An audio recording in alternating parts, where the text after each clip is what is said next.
nhớ rồi trong bây giờ sẽ đây này ạ để nó do lúc tết chờ Campuchia nè cú qua chỉ bao thì luôn trong nó do bán do trong đó chỉ thế thì chỉ còn nó mà nhớ sẽ thái hàng đi ạ một sáng nào béประมาณเลยอีกกิโลเมตรเจ็ดจะไทยเทnhớ cho sa là luôn trong Chantaburi nè để nó bé taตัวnhớ cắt tổ cậu lâu nu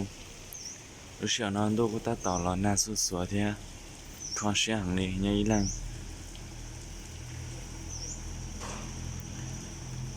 tôi nhớ ý lăng nó có sẽ hàng nè do nhẹ do chín do văn do trẻ do thế tôi năng chút sang hồi dù luôn năng thiên này à do mua nên cho dù thả cứ dù trong hàng rồi tết chơi chỉ trong cô khó trong cô trong khó chỉ trong thế này rồi giảm lo kia mà hay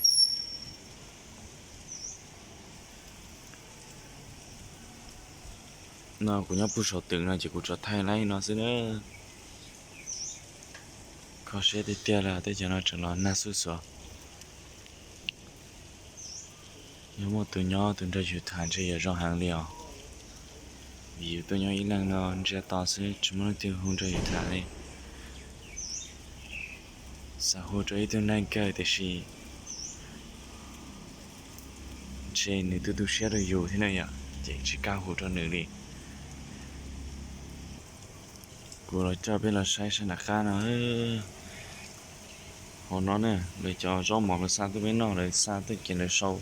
cho bỏ bơ lửa nó để xong bờ cho chị bên mà muốn ăn là nó thế này lúc xưa nó tôi ta tỏ lo nè sẽ này bộ bọn tôi lo nè đấy khó sẽ gì sao là nó cứ giờ là có chơi cắt tổ năng này ạ lo nè khó sẽ thế tiền